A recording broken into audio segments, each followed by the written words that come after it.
ANDERZÉN. What's going on, you guys? Welcome back, channel ANDERZÉN. Today we got a little job to do on the E420. We're going to be changing out the spark plugs. At very least, taking a look at one bank looks like, and the GoPro just decided to die, so I'll go charge it before we keep going. But yeah, basically gonna pull these out, see what kind of condition they're in, and then decide. I have the new Bosch F8 DC4 ones. They're non-resistor plugs for the M119s, unless it's a later model once they switch to a coil on plug. But for any of these and early 90s Mercedes in general, you want non-resistor plugs, which get a little bit tricky to find, but I will tell you guys a few that I have found that you can get. The one that we have right now is, like I said, the Bosch F8 DC4. The F8 DC4 is a non-resistor, and then if you see a F8 DC4 Plus, those are the ones that are resistor plugs.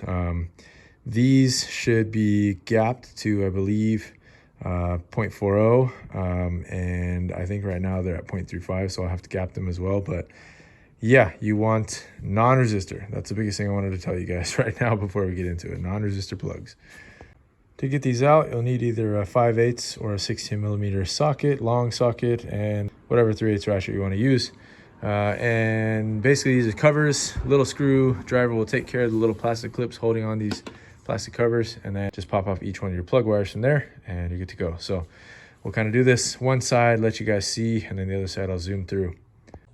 Okay guys, covers off, like I said, just two little Phillips screws, the plastic screws. Each of my plug wires are numbered from whoever the previous person was that was in here, so that's good. But if yours are not, good idea to mark them, and that way you know exactly where they go afterwards. The kind of spaghetti of how you sort them should be somewhat close to this to get that plastic cover to lay in here, but there may be a little bit better route. I'm not sure, but that's how I did it last time. So yeah, let's do one at a time. Let's see what they got. All right, guys, got that first one out. Looks like I gotta wipe this off, but this may be a resistor plug. I see the +6 on there. Let me wipe this oil off. I knew this one was, well, a few of them were leaking from the little O-ring seals on the valve cover, or what do you want to call it, spark plug hole seals. So this is probably oil from before I changed that. Let's go ahead and wipe this off and see exactly what this plug is. All right, yeah, like expected, these are the resistor plugs, so not correct for this motor. Now, it's only a, I think, 5 ohm difference, or 5K ohm, I can't remember.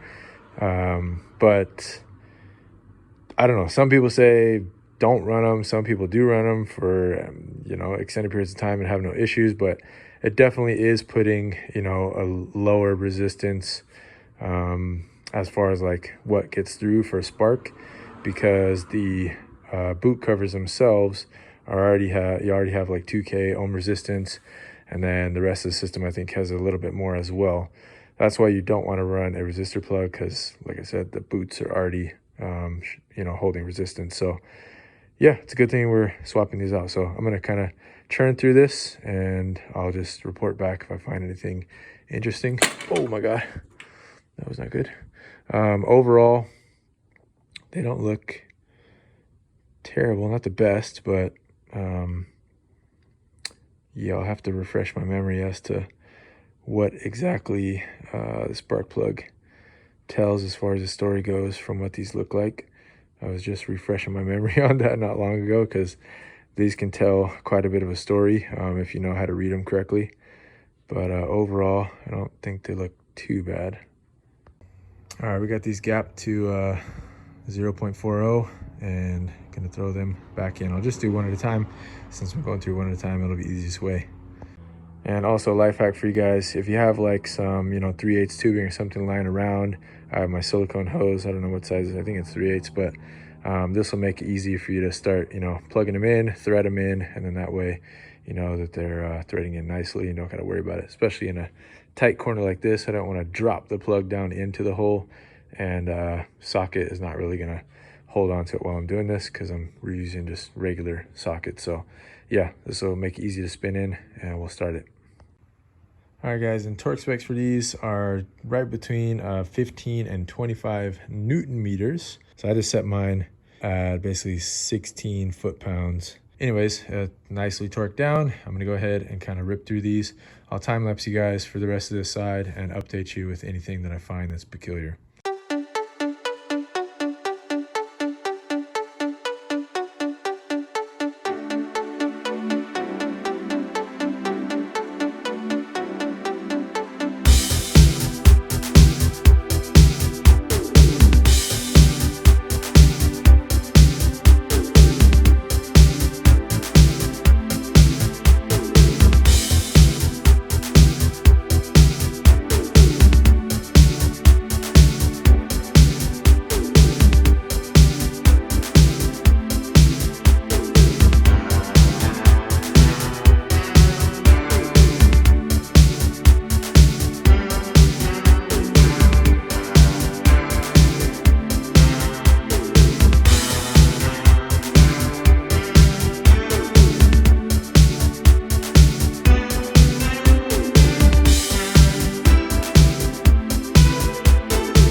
Okay guys, driver's side is all done. That's kind of how I have things routed up. Go ahead and put the plastic covers on and let's move on to the other side. Looking at all the plugs, they're all pretty even, so nothing too much to worry about. You can definitely tell, obviously there was oil seeping down to a few of them from those bad seals on the plugs, but yeah, overall look pretty good. Okay guys, peculiar area on the passenger side. You have the kind of wiring harnesses coming in to the whole ECU box, everything. So these are kind of in the way. You need to unbolt the little bracket, or maybe you don't, at least in my case I am. So I can move this off to the side a little bit. Now I would imagine if you have the factory, what's likely rock hard, brittle plastic lines, and you haven't done modification like I have to this, you're gonna have a tough time getting that off to make this easy. But in my case, like I said, this just pops on and off. Shout out to HPS for making this interesting little shape that I connected to the throttle body with the silicone piping. So yeah, we should be in pretty good shape. We got 1, 2, 3, and 4 again. Pay attention to the numbers and also try to write them like they did here in the orientation that the plugs actually go back in, so you can try to route them similar to how they have it now. So taking a mental note, that's how everything's laid out. You gotta kind of spaghetti them the right way so that they can stay tucked nicely once the plastic back cover is back on.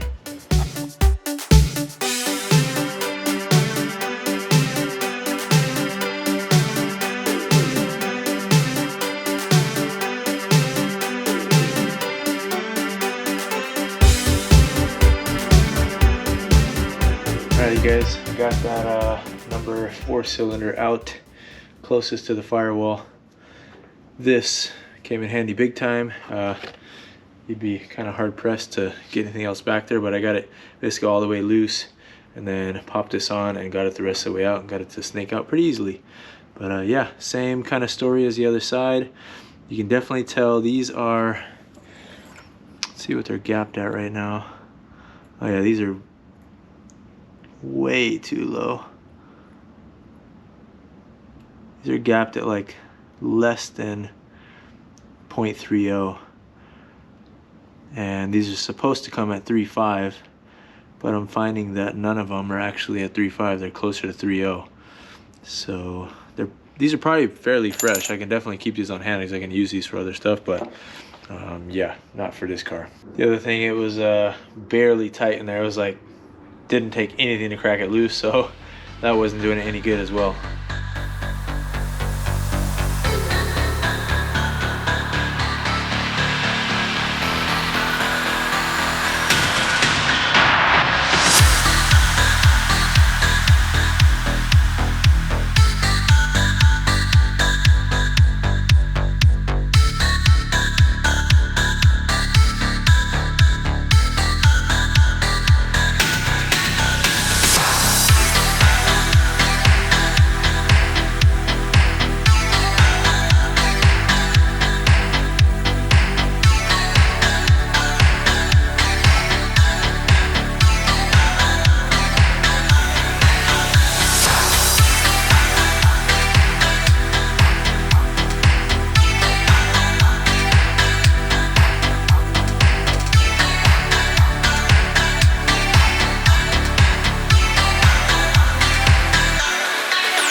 All right, guys, we are all buttoned up, and I gotta say, that was faster than some 4-cylinders I've worked on, some 6-cylinders I've worked on.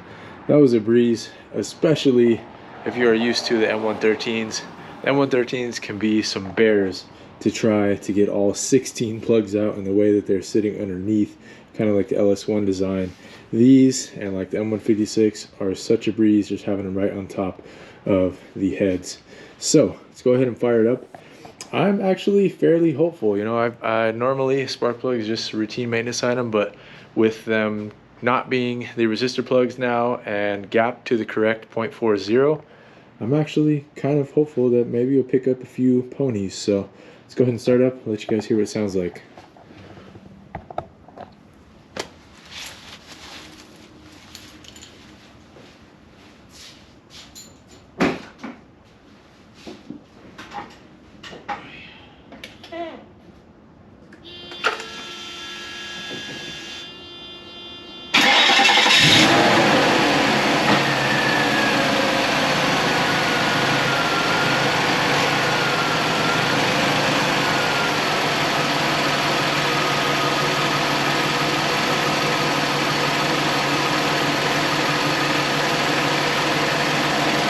Okay, number one, that fired off right away. That was very immediate, very healthy startup compared to what can happen typically or sometimes on this car. So that's a great sign. But yeah, I'll go ahead and drive it home and I will finish off the video. I know my final thoughts or recommendations. One other thing I should mention too, I never use anti-seize on the threads of the plugs. I've never had an issue with doing so, you know, with my Mercedes. So some people love to use it. I personally don't, and don't really feel it's necessary. And I think that it also is kind of playing with fire when it comes to the torque spec for the plugs themselves, because the anti-seize is going to change that friction and you're going to have to adjust for that. So if you do use anti-seize, I would recommend probably go, you know, 5 clicks lower.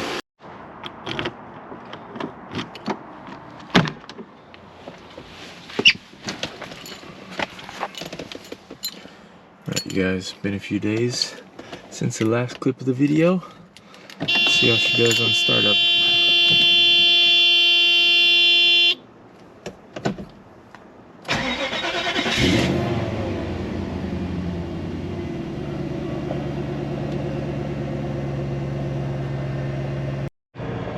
Alright, just wanted to check on that at least after it's been a few days, but overall 10 out of 10 as far as ease of job goes on the spark plugs on these. That was a breeze. It was actually like enjoyable. It was a nice job to do, nice and calm, nice and easy. Nothing went wrong. The last few jobs I've done, I feel like the most random hiccups have popped up. So it was nice to just have a clean, calm job to enjoy. But yeah, that's it for the spark plugs. Hopefully this will be helpful for anyone trying to change spark plugs on an M119. We'll put down, I put a forum post on 500eBoard just talking about the different options for non-resistor plugs, because if you don't know, non-resistor plugs are kind of hard to find nowadays. There's these, the Bosch F8DC4, which are pretty available. You can find them online. They're harder to find in person places, but you can find mostly everything online. And I just wanted to put a list together of other possibilities. I actually ordered a set of Brisk racing plugs. They're non-resistor, labeled as racing plugs, and I think they are D15YC if I remember the number correctly. There's D15YC and D17YC, and this thread pattern and the spark plug size is actually the same as the ML55 and as the C55 back here. So I ordered kind of a stockpile of the D15YC, which is the same heat range that the C55 uses. It's one colder on this, but for the 5 liter, once we get that in, I'll be running the D15YC. But wanted to throw in the F8DC4 just so I have some fresh set of plugs in here for now. Probably could have kept running on the F8DC4 pluses for however long. There's been people that have said they ran on them for years with no issues, but yeah, just figured I would throw it in. At least it was more so to check what was in there and the condition of what was in there. So you guys let me know what you think. What do the plugs look like that I took out? and what you guys run in your Mercedes or M119s. But that'll go ahead and wrap up the video. Thank you guys for watching. Hopefully it was helpful, and I will catch you guys on the next one. Peace.